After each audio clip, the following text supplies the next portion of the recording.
취득세도 중과되고 종부세도 나오고 양도세도 일반 과세가 나오거나 또는 중과될 수 있는 이런 물건을 과연 사야 될지, 이미 본인이 한 채의 집을 들고 있습니다. 규제지역으로 가면 어떻게 되죠? 취득세가 중과됩니다. 8%로 중과가 되죠. 취득세 8% 중과는 집값의 8%예요. 본인이 실투금 100%를 넣고 투자하지 않죠. 빨리 말씀드린 것처럼 경매 기준으로 보면 한 20% 정도 투입을 할 건데, 많이 해서 30% 자금을 투입했다 할 때 8%라면 본인 수익률의 24%를 까먹는 거랑 똑같아요. 4분의 1이 먼저 날아가고 시작하는 거예요. 일단은 비규제지역 가면 취득세 중과 안 돼서 먼저 읽고 시작하지는 않죠. 종부세 이야기가 나오는데 사실 소액 투자자에게 종부세가 그리 중요한 것은 아닙니다. 금액이 그렇게 크지는 않을 거예요.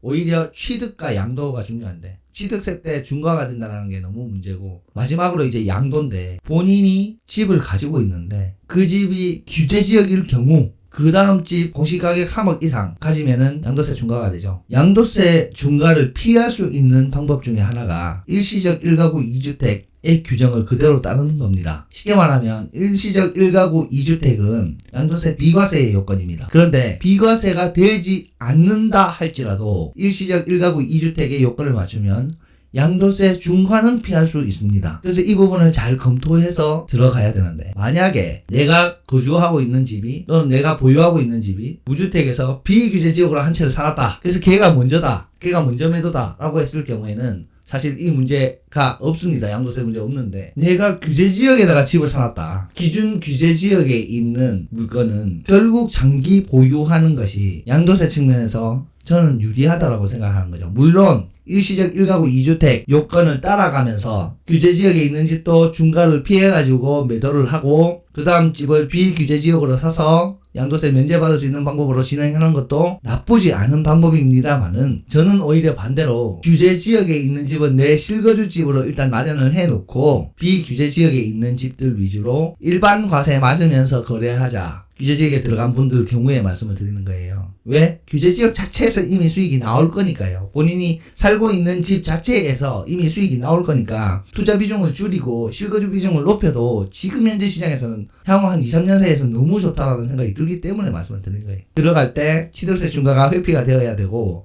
취득세와 종부세를 합했을 때 수익보다 커지면 그것도 또 하나의 문제가 될 수 있습니다. 종부세가 수익에 영향을 미친다. 소액 투자자인데 사실 큰 가능성은 없습니다만은 취득세 같은 경우에는 충분히 영향을 줄 수 있습니다. 제가 봤을 때 2주택으로 8% 취득세 중과 맞고 규제지역을 만약에 매수를 했을 때 수익이 집값의 8%가 올라야 됩니다. 1억짜리면 800만원, 그러니까 돈 1000만원은 올라야 양도세 떼고 나면 취득세 8% 올라는 거에 대한 갭을 메울 수가 있어요. 취득세도 중과되고 종부세도 나오고 양도세도 일반 과세가 나오거나 또는 중과될 수 있는 이런 물건을 과연 사야 될지, 사야 될 경우 갭이 결국은 작아야 된다는 결론으로 치닫게 됩니다. 수도권에 6억짜리 아파트 사는데 갭이 5천인 거와 지방에 3억짜리 또는 2억짜리 아파트 사는데 갭이 5천인 거는 조금 다른 거잖아요. 내가 1억을 가지고 있는데 갭이 5천짜리 물건이 수도권에 보입니다. 그래서 갭이 작다라고 평가하면 안 되죠. 그 아파트 물건에 내가 살 수 있다는 게 중요한 게 아니라 입지 가치와 물건 가치를 따졌을 때 앞만 봐도 지방에 있는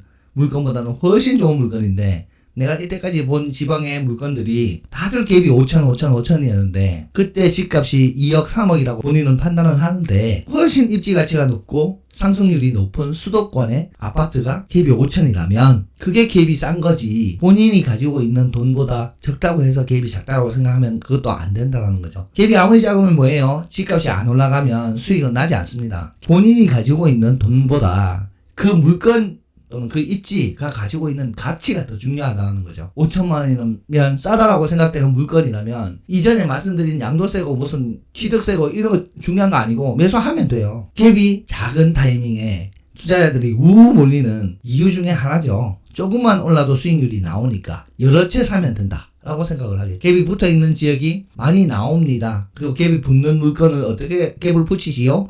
라는 질문에 대해서는 이미 이전 방송에서 말씀을 드린 바가 있으니까 그건 참고를 하시면 될 것 같아요. 그래서 1주택자가 추가 물건을 매수를 하는데 규제지역에 할 거냐 비규제지역에 할 거냐 체크함에 있어서 규제지역의 양도세 맞고 매수할 거냐, 비규제지역의 양도세를 면제받으면서 진행하는 포트폴리오를 관리할 거냐에 대해서 우선적으로 먼저 검토하는 게 중요합니다. 아니요, 두 번째 집이기 때문에 비규제지역도 양도세가 면제 안 되는 거 아닙니까? 맞습니다. 그런데 첫 번째 집을 잘 파는 순간 두 번째 집이 양도세 면제 규정에 들어가잖아요. 첫 번째 집을 안 팔 거야. 기존 규제지역에 이미 정착을 했고 내 아이 초등학교 졸업할 때까지 중학교 졸업할 때까지 장기 보유할 거야. 비규제지역의 양도세 면제 불가능하죠. 그러면 추가 규제지역이냐 비규제지역이냐의 메리트가 완전히 달라지는 거예요. 물론 규제지역은 다시 중과까지 생각을 해야 될 것 같고요. 그래서 규제지역은 이 모든 규제를 다 맞으면서도 갭이 작고 그래서 수익률이 높은 방향으로 가거나 그게 아니라면 절대 수익을 추구해야 한다. 이게 무슨 말이냐면 5천 넣고 1,000 먹을 거야. 5천 넣고 5천 먹을 거야. 5천 넣고 5천을 먹을 수 있을까에 대한 고민을 하는 거죠. 나는 5천만 원 넣고 5천만 원 벌면 만족한다. 근데 이 5천만 원 벌게 해줄 거냐? 이 물건. 절대 수익 금액에 대해서 집중을 한다라는 거죠. 수익률은 무조건 깨지게끔 돼 있습니다. 세금적으로 너무 많이 허들이 있기 때문에 그 세금 다 맞고 나면 수익률은 무조건 깨져요. 상대적으로 깨진다는 말씀을 드려요. 비규제 지역보다. 비규제 지역은 절대 수익 물론 노릴 수 있습니다만은 수익률을 누려야 됩니다. 흔히들 말하는 나는 100% 먹을 거예요. 200% 먹을 거예요. 300% 먹을 거예요. 수익률을 추구하면서 본인의 수익을 더 많이 올릴 수 있는 방법. 그래서 절대 수익 추구하는 것보다 수익률 추구하는 게 더 어려워요. 세금 같은 걸 다 피해 나가야 수익률이 올라가거든요. 아, 나는 수익률에 집중을 해야 되는구나 라고 판단을 하시고 집중을 하시면 지역이 조금 더 잘 보일 거예요. 수익률이 나오는 지역이 있고 수익률이 나오지 않는 지역들이 있기 때문에 그래요. 마지막으로 다주택자. 현재도 다주택자이신 분들, 그분들한테 제가 이야기를 해야 될 사항이 있을까요? 이미 끝났잖아. 포트폴리오가 이미 다 끝나 있는 상황이잖아. 2주택, 3주택이면 취득세 당연히 중과되는 거잖아요. 그리고 종부세 당연히 나오겠죠. 그리고 어차피 일반과세 맞을 거예요, 그분들은. 이분들한테 취득과 보유와 양도 시점에 맞는 세금들 이미 다 발생하고 있는데 제가 뭘 이야기를 할 수 있겠어요? 매도하십시오라고 이야기할 수밖에 없어요. 다시 세금이 더 싼 쪽으로 실거주 주택을 마련하시거나 아니면 종별 상향을 하시거나 아니면 다시 포트폴리오를 짜보시라. 그리고 그 포트폴리오 현재 갖추고 있는 포트폴리오가 제일 좋다면 그대로 그냥 유지하시라. 그 말씀밖에 못 드립니다. 다주택자가 요즘 취득세를 피하는 방법으로 공시가격 1억 미만의 물건에 대해서 많은 관심을 가지고 있지요. 가장 효과적인 부분이 법인을 이용하는 거예요. 법인이 1억짜리 물건을 샀을 때 취득세가 면제되는 것이 취득세 중과를 피할 수 있는 가장 큰 폭인 거고요. 두 번째, 뭐 때문에 이 말씀을 드리는 거냐면 1억짜리 매수를 해서 단타를 하거나 중타를 하거나 하는 순간 양도세와 관련되어 있는 포트폴리오가 다 무너져 버려요. 2021년 1월 1일부터 다주택자의 경우 최종 1주택이 됐을 시점부터 보유기간을 산정한다. 그 조항이 있잖아요. 그게 굉장히 무서워요, 생각보다. 그래서 이 부분을 다 돌려 들어가다 보면 나는 양도세 면제를 못 받는 거예요, 결국. 무주택자이자 비규제지역에 먼저 집을 사서 양도세 비과세를 받을 수 있는 조건을 일단 갖추어 놓은 사람. 1주택자인데 일시적 1가구 2주택에 맞게끔 이 비규제지역 이후에 또다시 비규제지역에 사서 요 처음에서는 A집도 비규제지역에 B집도 비규제지역에 매수를 해놓고 순차적으로 매도해서 비과세를 받는 사람. 어쨌든 첫 번째 물건을 양도세 비과세 받는 사람이 아닌 이상에는 그래서 한 바퀴가 돌고 이미 수익이 났고 돈이 많아져서 집을 여러 채를 사서 내가 다주택자가 되어버린 이 사람은 양도세는 이미 넘어간 시점이라는 거죠. 그런 분들은 1억짜리 사도 돼요. 양도세 어차피 면제 안 받을 거야. 단 한 가지만 주의하자는 거죠. 양도세 중과. 예를 들어서 첫 번째 집이 규제지역, 두 번째 집이 비규제지역에 매수를 해놨습니다. 그런데 첫 번째 집을 규제지역에 있는 집을 매도할 계획이 있고 첫 번째 집에 거주를 하지 않아서 양도세가 발생을 합니다. 만약에.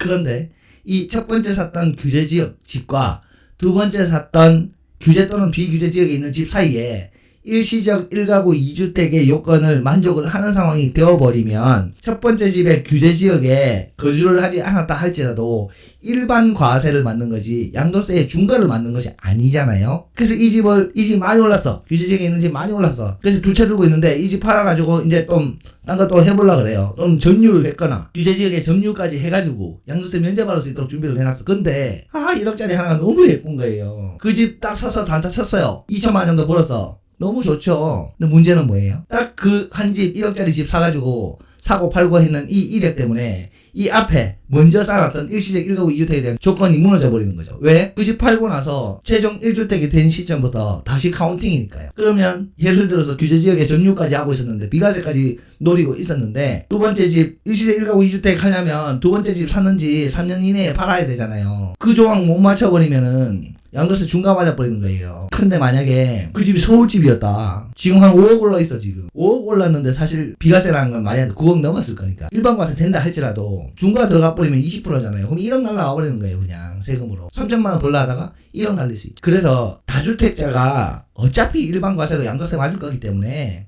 집 늘려가는 부분에 대해서 부담스러울 건 없어요. 이미 난 다주택자니까. 그런데 양도세 중과를 피할 수 있도록 맞춰놓은 포트폴리오가 있다면 중과를 피하기 위해서 노력해야 된다라는 부분 말씀을 드린 거고, 결국은 그래서 기존 규제지역에 장기 보유라는 얘기가 계속 나올 수밖에 없는 거예요.